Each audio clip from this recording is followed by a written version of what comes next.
So this is the DevOps mock interview day 76. Okay, we already completed 75 mock interviews. If you are watching this video for the first time in YouTube, go and check the previous mock interviews as well. And one more thing, please like this video so that I will get motivation to continue this mock interviews and I will upload more mock interviews. And one more thing, if you are looking for DevOps real-time training, conduct DevOps training as well. Okay, that is from morning 7 a.m. to 8 a.m. So these are the tools we are going to cover. Okay, if you have any query, definitely you can ping me in WhatsApp for training details. Today Raj is going to participate in the mock interview and Jay as well. So without further wasting the time, I will give an opportunity to the Raj. Hi Raj, can you please introduce yourself? Yeah, well, thank you for giving me this opportunity. My name is Raja. I have a total of 6 years of IT experience. My relevant experience in DevOps is 4 plus years. I started my career as a Java developer. Later, I got the chance to work on DevOps practices with the help of my manager. So during my journey, I uh, I involved in multiple DevOps tools. Basically, I created centralized pipelines with the help of Jenkins CI/CD, where we integrated multiple DevOps tools like Maven, SonarQube. Basically, my project is built on Java applications, so that we used Maven as a build tool, and to scan and to analyze the source code, we used SonarQube, where we integrated here code quality gates also. So, and also. We used Docker as a containerization tool to create the Docker images so that we deploy the applications to the Kubernetes cluster. And also we set up a monitoring solution for Kubernetes cluster where we integrated Prometheus as a data source to scrape the metrics, and to visualize that metrics in dashboards we used Grafana. And also we set up some alert managers. So whenever we get the abnormality, like high spikes, will be notified with the help of alert manager to the emails. So we'll be notified and immediately we'll resolve the issues without making any downtime.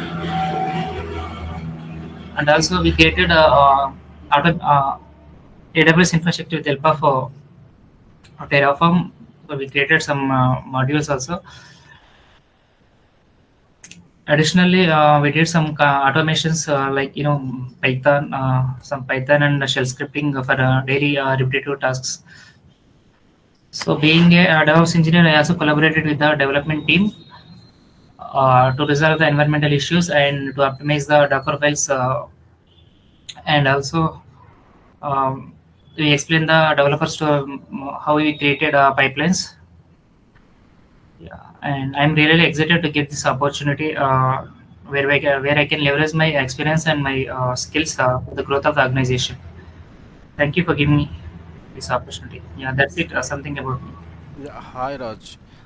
Your communication skills was superb, right? The way of communication was super, but you are getting confused. Whatever you are telling, right? You just speaking doubtfully. No need to do that. Whatever you know, speak out confidently. Hmm. Okay, even if it is wrong, it's okay. You can Okay. speak it confidently. Okay, then only opposite person will get right. Okay, he have really has that skill. So if you speak it doubtfully, right, opposite person will get to know. Okay, he is trying to, right, automatically he will get to know. Okay, he has fake like that, he will treat like that. I know you are not a fake, but with your right doubtfulness he will get it out. No Okay. issues, you will improve. Okay, this is the first mock interview and this session is not okay. If sometimes session will not going to record due to some my laptop issue, but you will be satisfied with the mock interview. Okay, if the recording is not it is not recorded, no issues, no need to worry at all. At the end your learning is important, your mock is important. Okay. Definitely, Pawan. Thank you very much. Yeah, Thank hi you. Jay, can you please introduce yourself? And one more thing, I'm asking you to join from your fake email IDs and I'm taking permission with you right there of recording and uploading. It is not a problem, right? Okay. I'm just asking.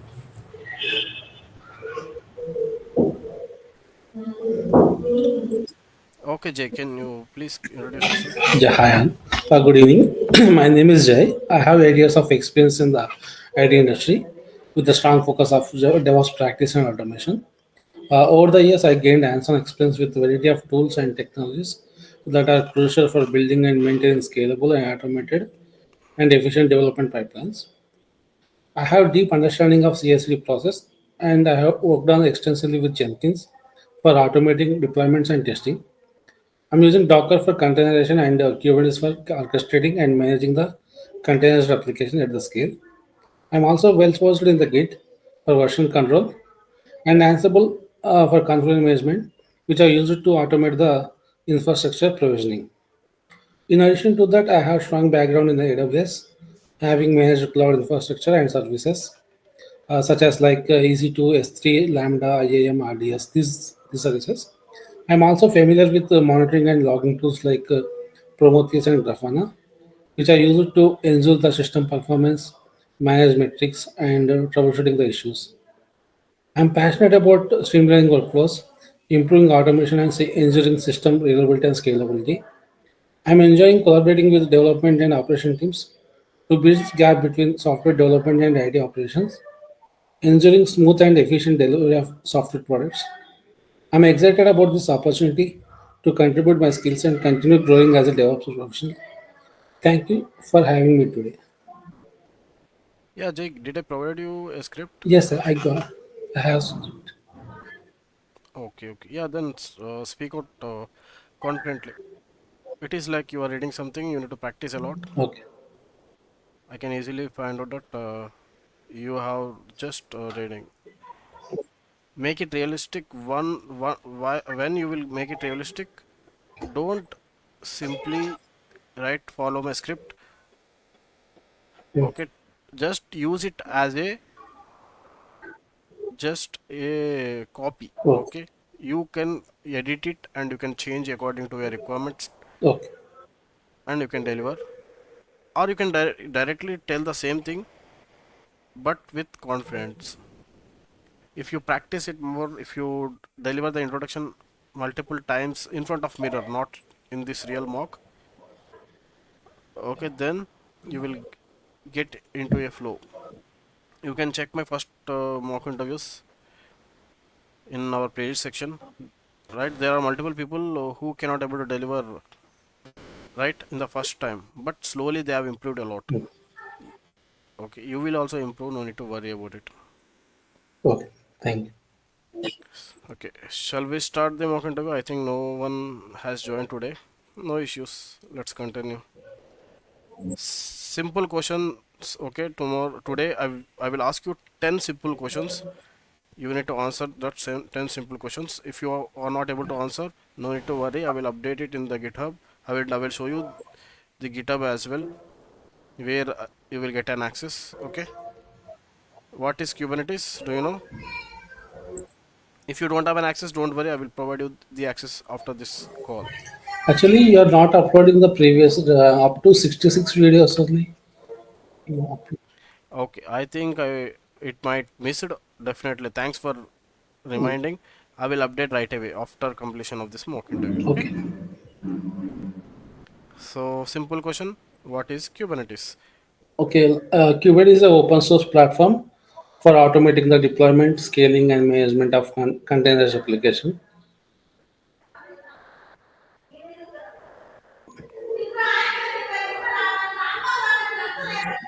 Okay, that's it. Uh, we can tell about its features. Yeah, definitely, go ahead. We can automate the deployment and scaling, and, Super. and we can load balancing and services, and we can rolling update and rolling backs. These main features. Okay, if you ask me what is Kubernetes, right, I will treat me that I too don't know. Okay, I am also same like you. So if anyone ask me, so if they ask me what is Kubernetes, so Kubernetes is an open source tool, which is nothing but an orchestration tool developed by Google. Okay, so using Kubernetes, we can able to deploy an application as a container. Kubernetes work right as master and slave architecture. In Kubernetes, we have master components and node components. So coming to master components and node components, I will explain all these things. Okay, then after we have deployed in our company, where we are using Kubernetes for the deployment of the application. Developer will write the code. Okay, once the developer was finished, we will build the code, and we will create an image out of it.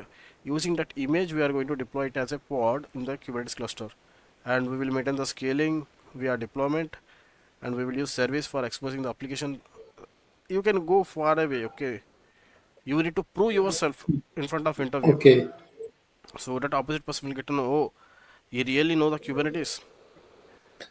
So whatever you know, right, just go with the flow. Opposite person should tell you to, okay, okay, Jay, it's enough. Okay. I'm thinking we are not able to discuss the master slave components. So what is Kubernetes? Nothing but you. It will comes everything. Okay. Sometimes, Okay, shall we go to next sure, question? sure. Okay, you are asking something. I don't want to. Just tell Yeah, you. you can continue. Well, yeah, you said that master and slave nodes components. We can explain in that question only, right? Yes. Now, if I ask you again the same question, what are the main components of Kubernetes? Now, explain. What are the components of Kubernetes? Yeah. Master and slave, Yes. right? What are the most components? What is the I know master and node components, but I want you to tell. I just want to test whether you have remember or forget. In the Yeah. master, what are the In the components will be master, there? we have four components like scheduling and API server, controller, and etcd. In APS server, controller manager, scheduler, scheduler, etc. etcd. In slave, we have three components: kubelet, kubeproxy, load balancing. Control manage. Sorry, container runtime. It should. Container runtime. Yes. Yeah. Okay. Thanks, Jay, for your answer. Raj, can you please explain what is this API server? Do you know? Yeah, actually, API server is the main component, first component of the master node. So actually, whenever we hit the request, first of all, our request should goes to the API server only. It acts as a front end of entire cluster. So, and also it is responsible for it manages everything in master component. And also it communicates with the worker node. So the communication between the master node and worker node only happens through the API server. Super, super. You are right. So, whatever you are telling, it's super. But why you are lagging in the introduction part? You have good skill.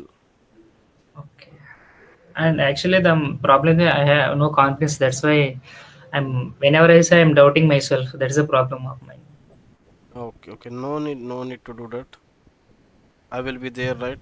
You speak out confidently, even though if it is wrong, it's okay. Okay, okay, Pawan. That's why I joined with you to get the confidence.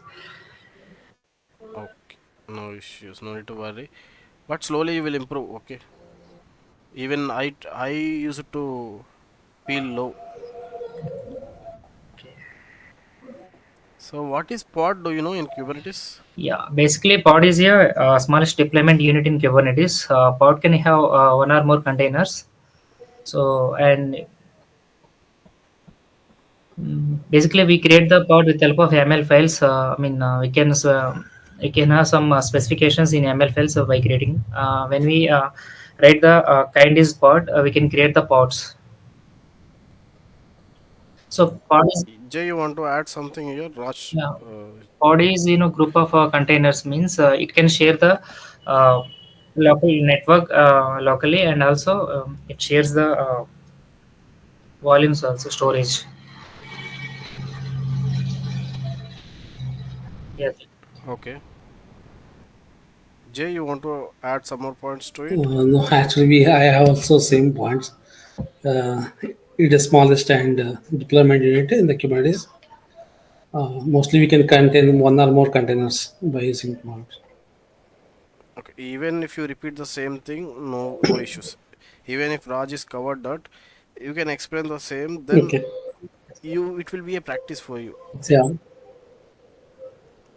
No issue. Next question you can, like for suppose if Raj already said whatever you have inside your Yes. mind. So don't just okay, he already said why I need to tell. No, don't feel like that. You can speak out. It's okay. Then it will be a practice for you. That's it. Actually, we are here to practice the things. Yeah. If you just right, if you don't speak, even you you know all the things, but if you speak it right, you will get a practice out of it. That's it. So do you know what is a replica set in Kubernetes?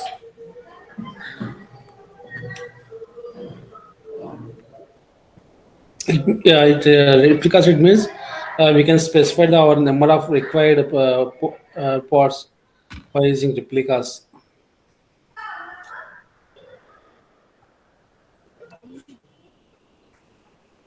Raj?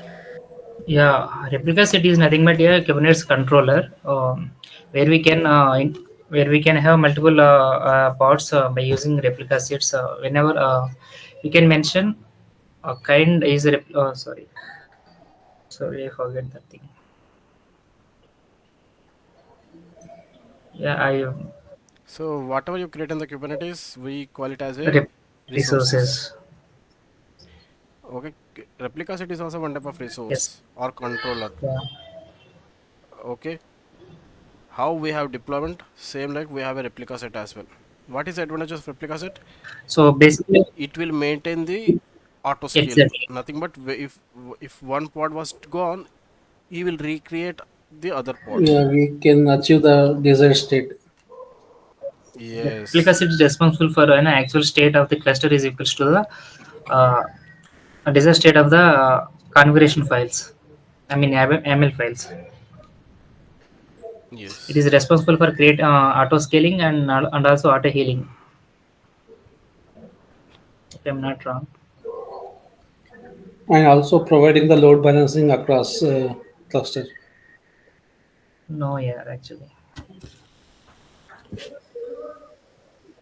Across the cluster means Load you will use a balancing load the services. balancer not with replica set, but it's separate. Service. Okay, service Yes. will act. Okay. So do you know what is deployment in Kubernetes? Replica set, you know what, but what is deployment? Deployment will also do the same thing, but what is the difference in replica set and deployment? So basically, when we create the kind of spot, it has some drawbacks like it cannot do auto scaling and auto healing. So when we do kind is deployment, Replica set will do, right? yes, We'll use yes, replica yeah, set. replicas internally uses sorry, deployment internally uses replica set, right? Yeah, then I can directly use replica set, right? Why to use So it Kubernetes? has some advantages like rolling updates and rollback features also by providing the deployments. Super. This is the one of the top priority of Yes, deployment. yes, We can able to roll back. That's the reason deployment was a yes, successor. Replica set will not able to roll back. Replica set will maintain yes. scalings. It's okay, scale in and scale out. But replica set cannot able to roll back to previous version. Yes. But deployment can able to do that. So that's the reason we will prefer replica set. Sorry, Deployments. deployment. Of course, in the deployment in the backend, it will use replica set itself. Replica set responsibility to maintain the scaling. Deployment responsibility to roll back. Whenever you want to roll back, deployment comes into the picture. If you want a scaling, replica set will work. Okay, that's the reason in the backend replica set will going to running. Okay.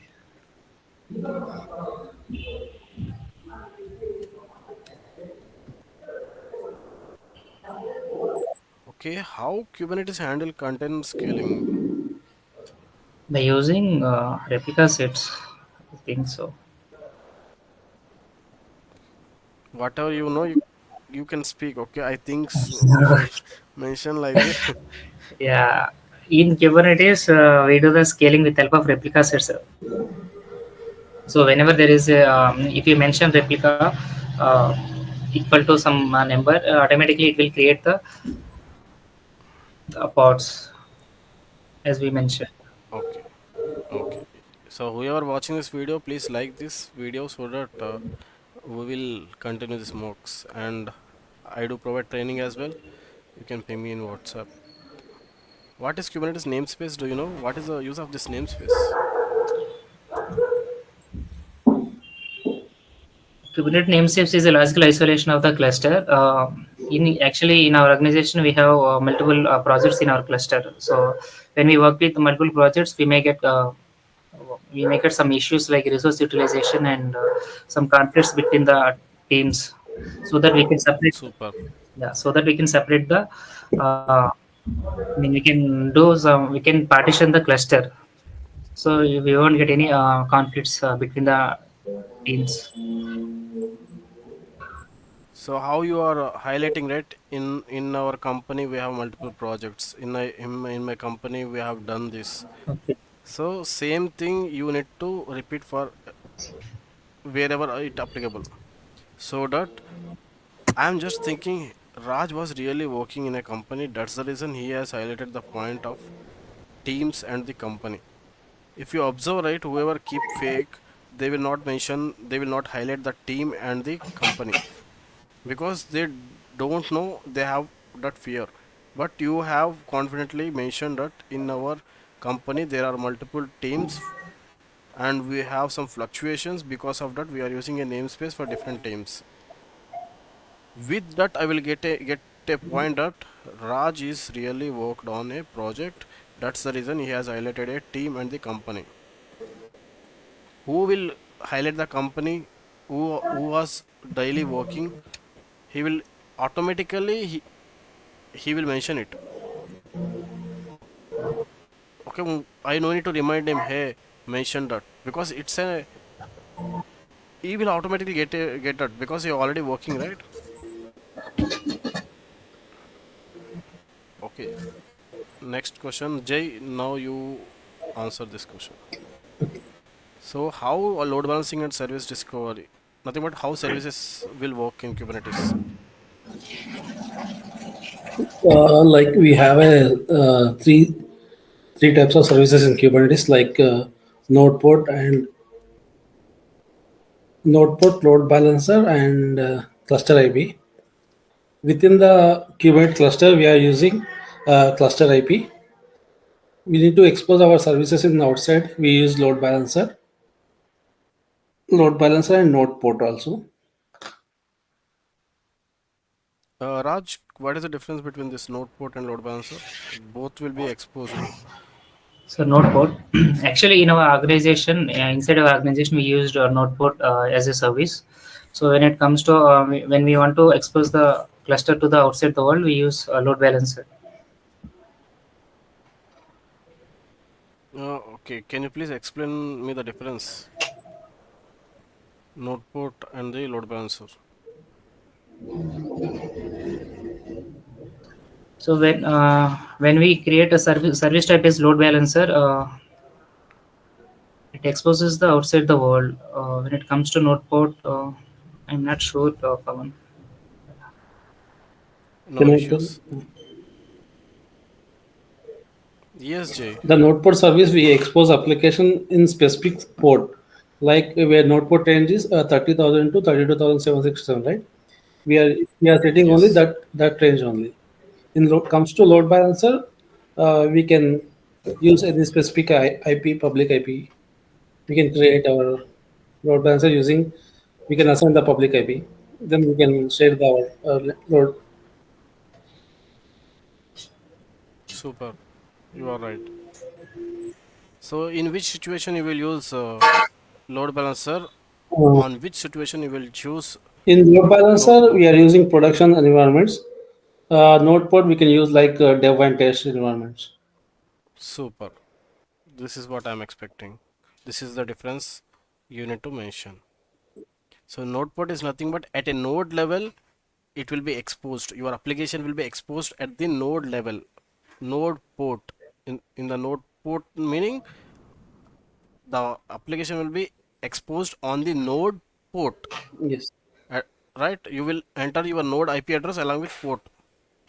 Load balancer, it will, we need to use a cloud provider load balancer. There we need to, right, invest an amount to purchase that public IP or URL, whatever it may be. We are using a load balancer, right? Yes. So as we are using load balancer, obviously we need to pay an amount. So only for production, as you mentioned, we will use load balancer because it's the earning application. Production is nothing but your application Well, was released to the market and you are getting money out this of is it. applications running in the market. So if your application is not running in the market, if it is running in your local company, then why I need to waste my money in the investing in load balancer? I will use a node Yes. port because I'm just testing it, right? Yes. I'm just implementing. So no need to invest money in the load balancer. You can access through that port trace only. Yes.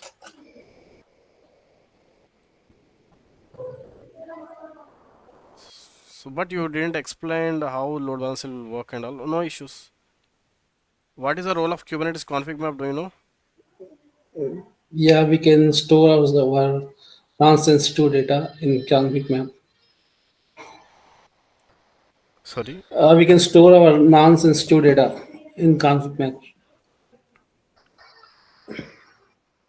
Can you please explain any data which you have used in your company? Like a databases.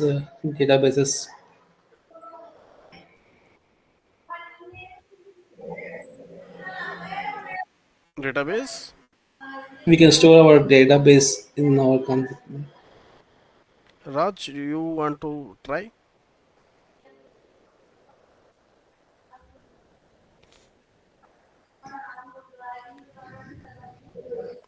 Like for suppose if I want to have a username, okay, or some environmental variable for my application or application information, right? Then I can able to use it as a configuration, nothing but config map. I will add that information so that it will be added as a config map. Like for suppose it might be a username, right? As you mentioned, it might be a database username. Okay. Yes, for passwords, okay, we can go to Secrets. secrets. Yeah, we have only that different. I know. Last time you asked, right? ConfigMap and secrets. And that is Yes. only. Final question for the day. Okay. How to expose a Kubernetes deployment to the outside world?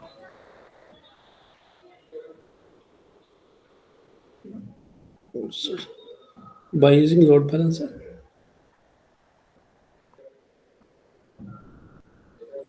Raj, how to expose a Kubernetes deployment to the outside world? Yeah, we can expose the deployments with the help of load balancer. Service type is load balancer. We can expose the deployments. We will expose via service. Yeah. So, Service type will be a load balancer. You will not expose via load balancer.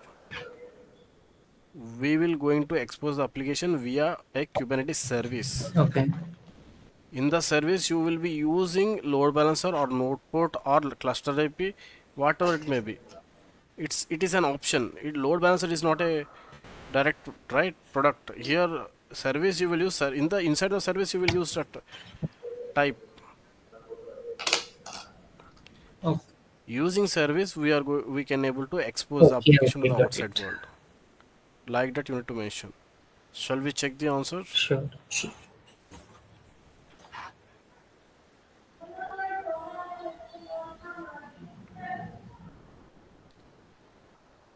Okay. So first question I have asked you, what is Kubernetes? So Kubernetes often abbreviates as KATES. Yes, you know K.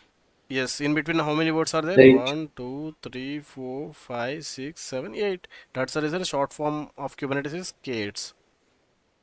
So is an open source container orchestration platform designed to automate the deployment, scaling and management of containerized applications. Initially developed by Google, it is now maintained by Cloud Native Computing Foundation. What are the key features of Kubernetes? Container orchestration, automatically manage containerized application, ensuring efficient resource utilization. Self-healing detects and replaces failed containers automatically, ensuring high availability. Load balancing and service discovery automatically balances traffic across containers and discovers services using built-in DNS. Automated rollouts and rollbacks handle rolling updates to the application and reverse changes in case of failure. Yes or no? Horizontal scaling dynamically adjust the number of running containers based on demand using metrics. Yes. Storage orchestration mounts and manages persistent storage volumes for stateful applications. Manages application configuration and secrets without embedding sensitive information in images, of course. So next, how Kubernetes works. Cluster architecture. Master node, worker node. Master node manages the overall cluster and coordinates tasks. Components are API server, controller manager, scheduler, etc. Worker node run the application workloads. Components, kubelet, kubeproxy, container runtime, example Docker. Core concepts. Pods, services, deployment, ConfigMaps and Secrets. Pods, the smallest deployable unit in Kubernetes, encapsulating one or more containers.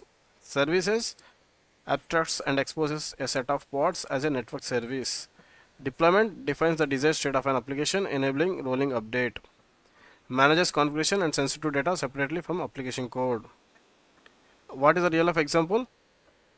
Deploying a web application with Kubernetes. Application image, build a Docker image for your web application. Deployment, created Kubernetes deployment YAML file to define an application desired state. API version, kind, metadata, spec, replicas, match labels, template, metadata, label, container. Here you will define your image name and on which port your image application will run. If you want to expose to outside world, what you will use? You will use a service, right? Type load balancer. To scale the application, you will use kubectl scale deployment. So what are the benefits of Kubernetes? High availability, portability, cost efficiency, extensibility. So high availability nothing but ensures application uptime with automatic failover and self-healing. Works across different environments, on-premises, cloud, hybrid. Optimizes resource utilization and scales workloads dynamically. Supports custom plugins and integrations. Then after I have asked you what are the main components of Kubernetes. Yes, Kubernetes operates on a cluster architecture comprising a control plane, master node and the worker node. Here's a detailed breakdown of its key components. Control plane components are: control plane manages the overall state and coordinates of the Kubernetes cluster. API server, nothing but a kube API server. What is the role of kube API server? Acts as a front end for the Kubernetes control plane. All external and internal communication with the cluster go through the API server. Function processes REST API request for resource management. Example pods deployment. Validates and executes configuration changes. This command interacts with API server to fetch pod information. Controller manager. Role manages controllers that ensures the desired state of the cluster matches the actual state. So what are the controller includes? There is a node controller, replication controller, endpoint controller, service account and token controller. In the node controller, monitors the health of the nodes. Replication controller ensures the specified number of pod replicas are running. Endpoint controllers manages service endpoints. Manage service accounts and authentication tokens. Scheduler. What is kube scheduler will do? Assign newly created pods to appropriate nodes based on resource requirements and constraints. Analyze pod specification, example CPU memory and node capacity. Ensures efficient resource utilization and workload distribution. So etcd, a key value store, right? A distributed key value store that serves as the cluster database. So stores all cluster data including configuration and state information. Ensures high availability and with distributed storage. Stores pod and node states. Cloud controller manager will comes into the play when you are using Kubernetes as a service in the cloud. Interacts with cloud specific APIs for managing resources like load balancers, storage, and networks. Node controller, route controller, volume controller manages cloud storage volumes, right? Configures routes in the cloud. Checks if the node has been deleted in that cloud. Node components, the worker nodes handle application workloads by running continuous replication. Kubelet, the primary agent running on each worker node, ensures containers are running in pods as specified in the manifest file. Communicates with the API server to manage pod lifecycle. So monitors a pod and restart if it is fail. Kubeproxy maintains network rules on nodes and handles pod to pod or pod to service communication. Okay, implement service discovery and load balancing. Routes traffic to appropriate pod. Container runtime. So when I asked you, right, how service discovery and load balancing will work, via Kubeproxy, the network communication will going to happen. Role runs and manages containers on each worker nodes. So supported runtimes are Docker, Containerd, CryoDockerd. Add-ons, optional components. So there are Core DNS, provides DNS-based service discovery within the cluster. Example, resource myservice.default.svc.cluster local to the service cluster API. So web-based user interface for managing Kubernetes cluster. You know there is a Kubernetes dashboard as well. You can have a Kubernetes dashboard where there you can able to visualize the pods, metric server, aggregate resource metrics like example CPU from nodes and pods used by horizontal or like pod autoscaler to scale applications. If you use HPA, right, depending upon your CPU and memory, what it will do, it will scale in and scale on the replicas. Summary of Kubernetes architecture: API server, cluster front end, controller manager, ensure data state, scheduler, assigns pods to nodes, etcd stores cluster data, kubelet manages pods on worker nodes, kubeproxy manages networking for pods, container runtime runs containers. So this is the worker node, this is the control line. So what is a pod in Kubernetes? I have asked you, right? A pod is the smallest deployable unit in Kubernetes, representing a single instance of running process in the cluster. It is an abstraction over a container or a group of tightly coupled containers.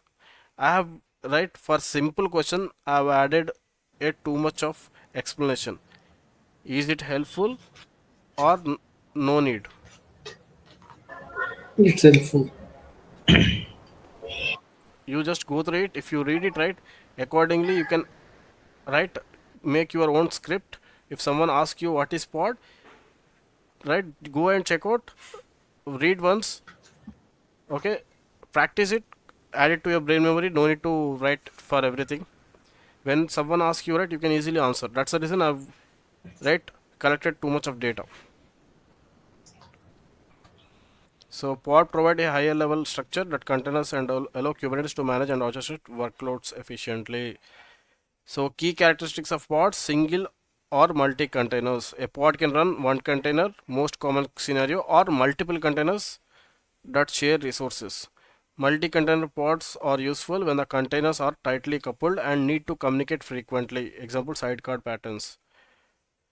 Containers within a pod share network namespace, storage volumes, configuration. They communicate using localhost and share the same IP address. Even though if you have two containers, right, you will get an IP address for your pod, okay, not for your containers. So that's the reason for both containers you will have the same IP address. Can mount the same persistent volume. So share environmental variables and other configurations. So pods are designed to be temporary, okay, and are created, destroyed, and replaced as needed. If pod dies, Kubernetes replaces it, but the replacement will have a different identity, nothing but UID. So what is a pod lifecycle? You know, pending, running, succeeded, failed, unknown. Pod is created, but is waiting for resources or scheduling. Pod has been scheduled and containers are up and running. Succeeded, pods containers have completed successfully. Failed, the pod's containers failed to execute successfully. The pod state cannot be determined due to an error in communication. So this is a pod manifest file, okay? Created a pod named mypod, runs an Nginx container, reasons on port 80. So multi-container pod, which is a sidecar pattern, okay? If you see containers name, you will give another name. Okay, this is the main application, and if you want to collect the logs, right, you can use another container for connecting the logs. You can give the mount path volume. So what it will do, it will collect the logs.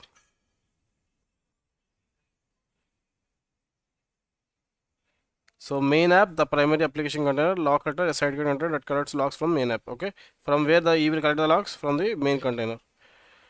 So both containers share a volume empty. Key benefits of pods. Pod provide a unique IP address within the cluster. All containers within the pod share this IP, enabling seamless communication. Containers can share storage and configuration easily using shared volumes. Pods are scalable through Kubernetes objects like deployment and ReplicaSet.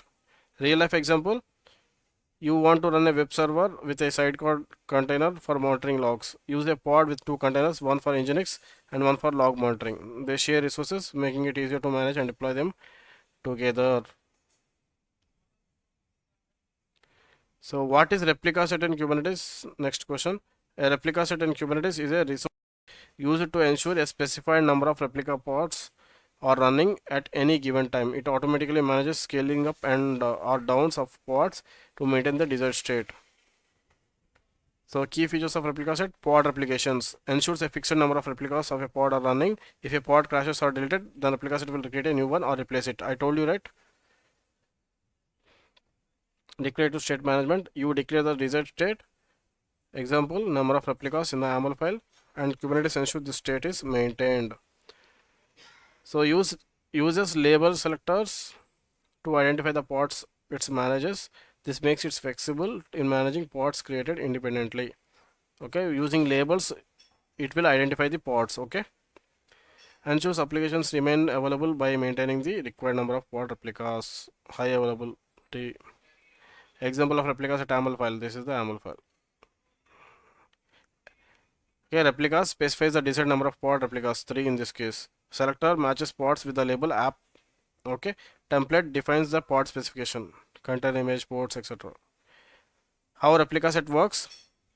When a replica set is applied, Kubernetes creates a specified number of pod replicas based on the template. If pod crashes, replica set will detect and create a new pod and maintain the desired state.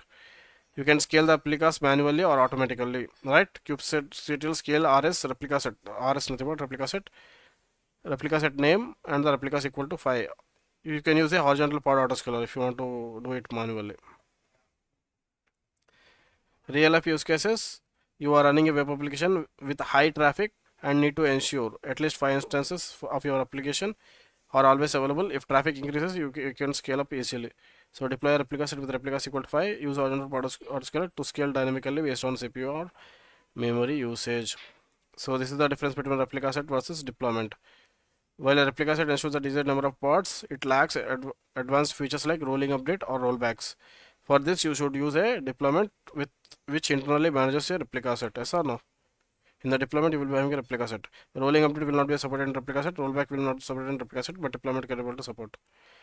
Manual pod management via replica set.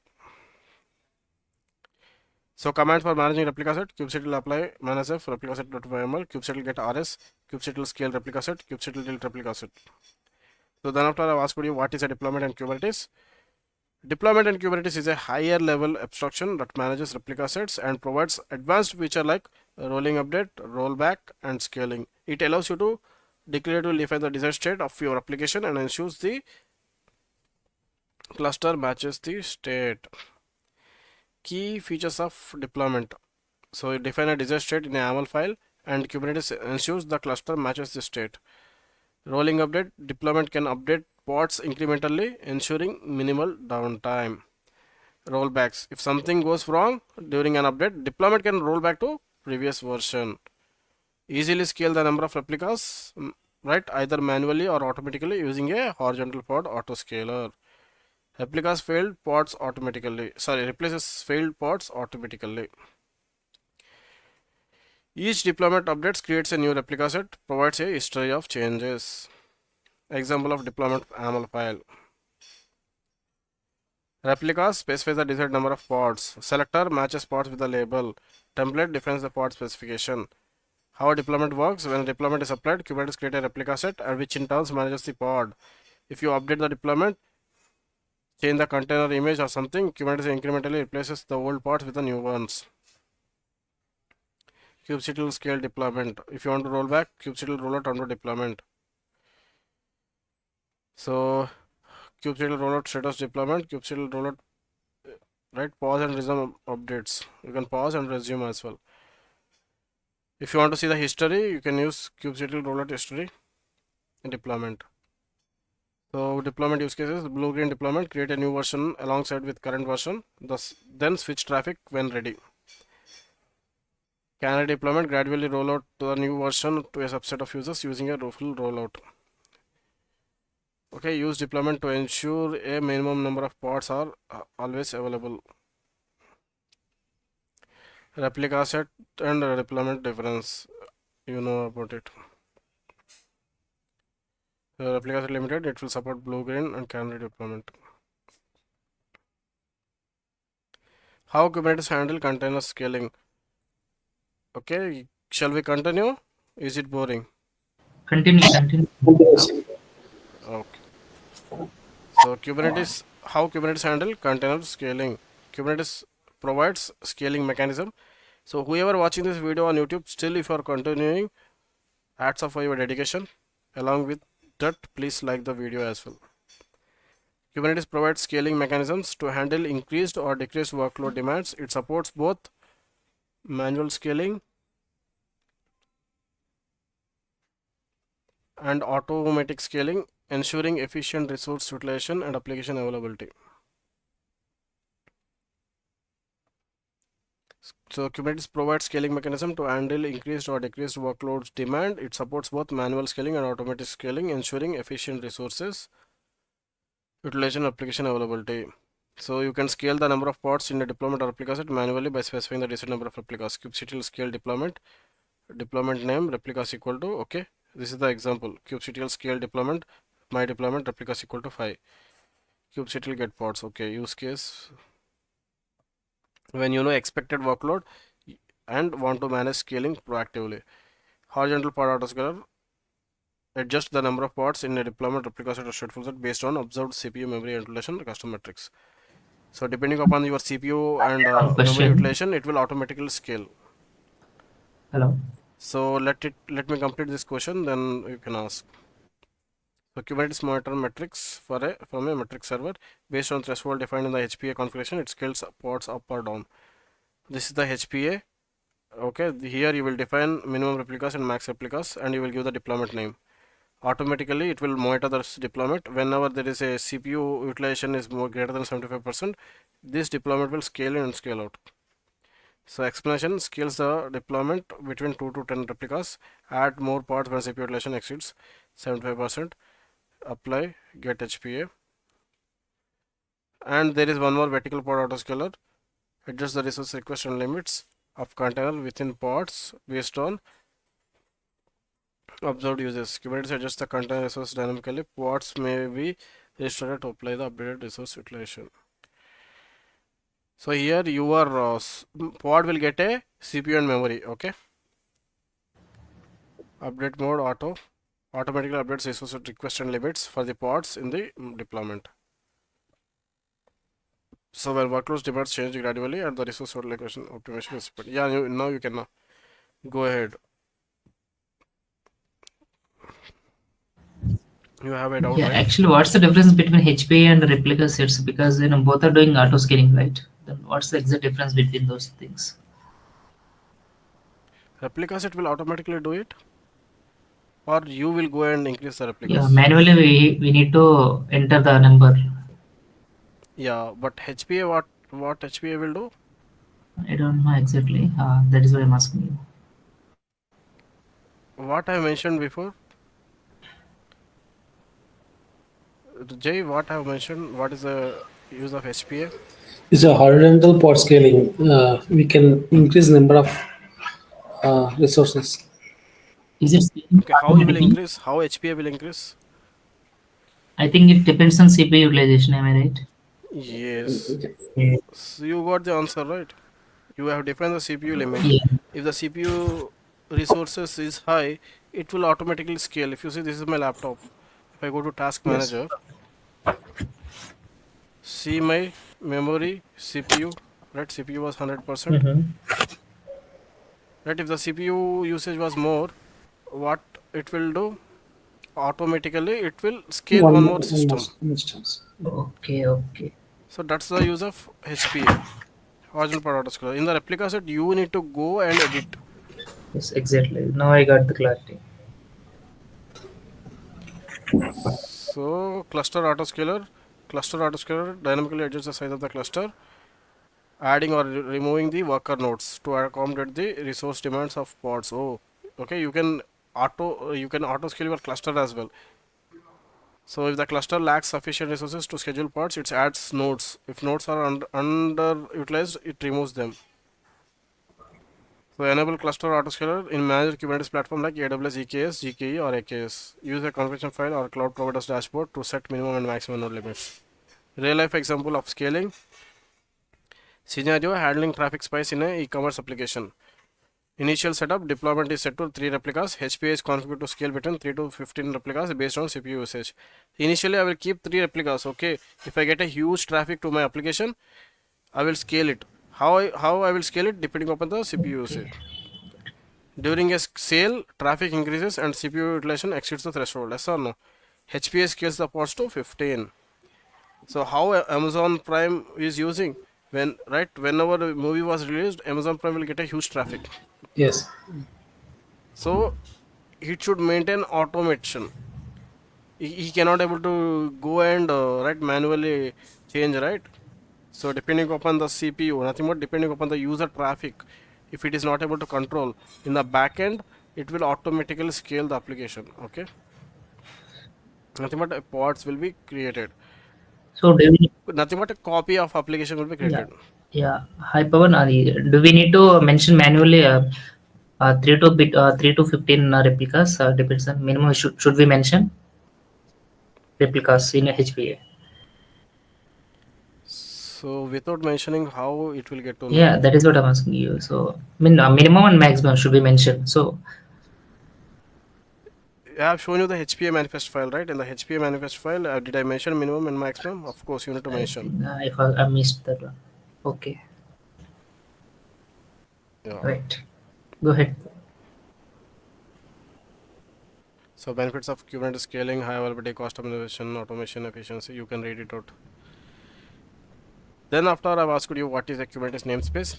A Kubernetes namespace is a logical partition within a Kubernetes cluster that allows you to divide cluster resources among multiple users or teams. It provides a way to organize, isolate, and manage resources like pods, services, deployment in a shared cluster environment. So separate resources for different environment like a development, testing, production. Okay, apply role-based access control to restrict access to specific namespaces. Okay, limit the amount of resources that can be consumed within a namespace. Enable multiple teams or projects to share the same cluster without interfering with one another. Group related resources together for easier management. So how namespaces work: each resource in Kubernetes belongs to a namespace except for cluster-wide resources like nodes and persistent volume, which are not namespaced. By default, Kubernetes creates the following namespaces: default, kube system, kube public, kube node list. Default used for resources without a specific namespace. Reserved for system components like API server and DNS. Okay, in the backend, API server is also run as a pod itself, but it will run in the kube system namespace. Okay. Kube public, a publicly accessible namespace. Kube node list for node heartbeat and list objects. So if you want to create a namespace using YAML file, you can able to create the namespace, or you can using a command also you can create a namespace. So create a resource in a specific namespace. How you will create a resource in a specific namespace? Here in the manifest file, you will define the namespace. So set a namespace context for kubectl config set context current namespace equal to, you can make the namespace as a default. Okay, Okay. so switching between namespaces, kubectl get namespaces, kubectl get pods -n, you can use the namespace name, then automatically you will get the pods. So resource quotas in namespace, if you want to write If you kept a limit for your particular namespace, this namespace can able to use only this CPU and this memory. Understood? yes, At that time also you can have a resource quota. So if you see quota. Okay. in this namespace you can able to run only 10 pods. So okay, with 4 CPUs and right 8 GB request and limit. Okay, if you compare with real life example, how much GB of limit you will get mobile data daily. Yeah, 2 GB like 1.5. So 2 GB, out of 2 GB, how much you will use? It depends upon your usage. You might use 500 MB, you might use 1 Yes. GB. So in the same way, you can keep the limit 16 GB. Out of 16 GB, right? He might use 8 8 GB. GB. Yes or no? That's the reason we will keep both. We kept a limit. Out of limit, we will request some amount. Got it. Understood? So the limit for namespace 10 pods, 4 CPUs, 8 CPUs. So just apply the YAML file, it will be applied for that particular namespace. So what is the use of using that resources right for a particular namespace? You can utilize other right other CPU and memory, right, other store, right, components to other namespaces.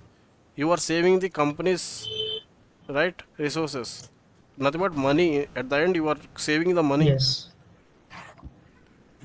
So real life use cases of namespaces, use separate namespace for development. Okay, you host multiple restrict user access. Okay, for a specific namespace you can restrict the user access. Okay, set quotas to prevent resource exhaustion by any single team or project. Okay, super.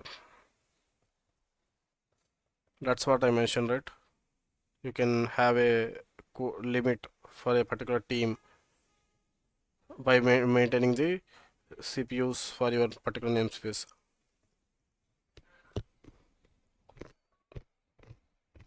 Namespace best practices, group resources logically, assign related resources. Okay, assign related resources, example service pods confirmed to the same namespace. Okay, prevent resource starvation by applying quotas to namespace. Yes, you will resource starvation, nothing but then namespace cannot able to eat it. He will not eat much resources. So that means we are restricting, right? Sorry. We are restricting the Yes, resources. yes, yes. Okay.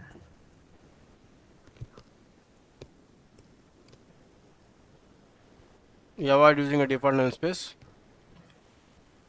Implement RBAC Okay. policies.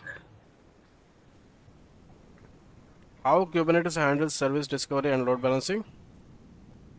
Kubernetes provides built-in mechanism for service discovery and load balancing, ensuring seamless communication between applications within a cluster. Service discovery in Kubernetes allows applications to find and communicate with each other services without knowing their exact IP addresses. Kubernetes dynamically tracks and manages service endpoints. Mechanism of service discovery. When a pod is started, Kubernetes injects environmental variable containing service details into the pod. Example, my service host, my service port. Kubernetes uses a kube DNS or core DNS add-on to provide DNS resolutions for services. Services are accessible using the DNS names in the format service name, right, dot namespace dot svc dot cluster dot local. A front-end application communicates with back-end services using a DNS name instead of hard coding IP addresses. Backend service dot default dot svc dot cluster dot local. Kubernetes provide load balancing at multiple levels. Internal load balancing, cluster IP. By default, each service in Kubernetes is assigned a cluster IP as internal virtual IP. Cluster IP load balances traffic across all pods in the service. When a request is sent to the service cluster IP, Kubernetes forwards it one of the pods selected by the service. The load balancing mechanism uses IP tables or IPv6 rules. For services exposed to the external world, Kubernetes integrates with cloud providers load balancer, example AWS, Azure, GCP. A load balancer type service automatically provision an external load balancer and direct traffic to the service. This is a service example, right? Client service. Node port exposes the service on a specific port of each node in the cluster. Node IP and the node port. Service types in Kubernetes, cluster IP, internal traffic only within the cluster. Node port, expose service on a port accessible outside the world. Load balancer, external load balancer. Another one is external name, max Kubernetes service to an external DNS name. Nothing but whenever people visit example.com, then also you will route the traffic. So traffic flow example. So service is created to expose the pods of a deployment. A request sent to my service cluster IP is routed to one of the pods with the label app my app. Kubernetes uses round robin or other algorithms to distribute traffic across pods. So a web application has a multiple pods, replicas running for high availability and performance. Kubernetes service is used to distribute incoming traffic evenly among pods, ensure DNS based service discovery for backend communication. This is the deployment file. Okay, this is the service file. So users access the application via load balancer external IP. Service routes traffic to the pods in the deployment. DNS is used internally for communication between services. Benefits of Kubernetes service discovery and load balancing. Automatically adjust the number of pods. Simplifies communication by using service names instead of IP addresses. Ensure even load distribution across replicas for performance and reliability. Keep application accessible even if some pod fails. What is the role of Kubernetes config map? A config map in Kubernetes is an API object that allows you to store configuration data in a key value format. It is used to decouple configuration details from the application code, making your application more flexible and portable. So yeah, we have crossed 1 hour. So yeah, whoever watching this video on YouTube, right, if you have come to this point, feel free to recommend any of your friends or family members if they are looking for a DevOps training. Mock interview itself have taken nearly 1.5 hours, so you can expect much more content in the paid sessions. Okay, I do provide trainings, not for free, but it's a paid one. Okay, even mock is also not at all a free. Whoever enroll for DevOps, right, for full DevOps, I'm taking mock interviews here. Whoever join Raj, they already, right, completed the DevOps training and they have enrolled. That's the reason they are participating in the mock interviews. If you want to participate, enroll for the DevOps. So this is the key feature of config maps. Separates configuration settings from application code. Application can reload configurations without needing to rebuild the container image. Yes or no? So you can apply the configuration without, right, restarting the pod. That's the meaning. Application can reload configuration without needing to rebuild the container image. You no need to update the container image, Docker image. Without that, you can update the config map. That's the beauty of this config map. Stores different configuration for development, testing, and production environment. Super. Config map can store small amounts of data such as environmental variable, command line arguments, or application specific settings. How config map works? Via command line arguments, moded files, or environmental variable. So you can attach it as a volume as well, file. You can right. You can use it as a environmental variable as well. If you say config map data, right, this is the data. apply the config map, or you can use a command line to create a config map. Let kubectl create config map. So from a file, kubectl create config map from file. So in the file you can define your right data. Okay, create config map name from file. So whatever the content is there, right, it will take it and it will create a config map. Using config map in pod. Okay, config map reference, you use the name. So config map line argument. So as an environmental variable, you can use the config map. So if you want to mount it as a volume, I told you, right, you can use a right mount path, and you can give the config map. This mount path will be added as a config map.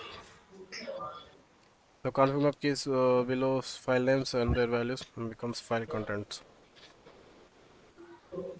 So a real life example, a web application requires different configuration for development and production environment. So development config map. Okay, this is the values. For production, these are the values. So right, for development, this is the port. Then for production, this is the port. So deployment config map reference. So if you want to edit it config map, definitely you use kubectl edit config map name. So this is the best practice of using config map. So if you want to get the config map, you can use kubectl get config map. You can, if you want to describe, you can describe. You can, if you want to get the config map details, definitely you can use -o by YAML. You will get the brief description. If you want to delete a config map, you can delete it. So last question: how to expose a Kubernetes deployment to the outside world? Exposing a Kubernetes deployment to the outside world allows external users to access the application running in your cluster. Kubernetes provides multiple ways to expose the deployment based on your requirements, such as whether you need internal cluster communication or external access. Using a service, right? Kubernetes service provide a stable way to expose the pods. Node port, open a static port on each node. Okay, using node IP, you can able to access. Load balancer creates an external load balancer with a public IP with the cloud provider infrastructure. Okay, cluster IP, how it works. Expose the deployment internally using a cluster IP. Ingress is config to route HTTP traffic to the service. So is the ingress YAML file. So ensure ingress controller like Nginx ingress controller is installed. Access the application via. Use case ideal for managing HTTP and HTTPS traffic with advanced routing and TLS support. So using port forwarding also you can able to expose the application. Kubectl port forward, deployment name and port. So suitable for local testing and debugging. Use external name service, maps a Kubernetes service to an external DNS name, enabling external application to access the deployment. So used for accessing external services, not for exposing Kubernetes deployment. So this is the deployment service. So use ingress with TLS certificate to ensure HTTP traffic in production. Use node port, expose the nodes, use load balancer in cloud environment. Monitor traffic and logs, implement network policies to restrict unwanted traffic. That's it. I will stop the recording.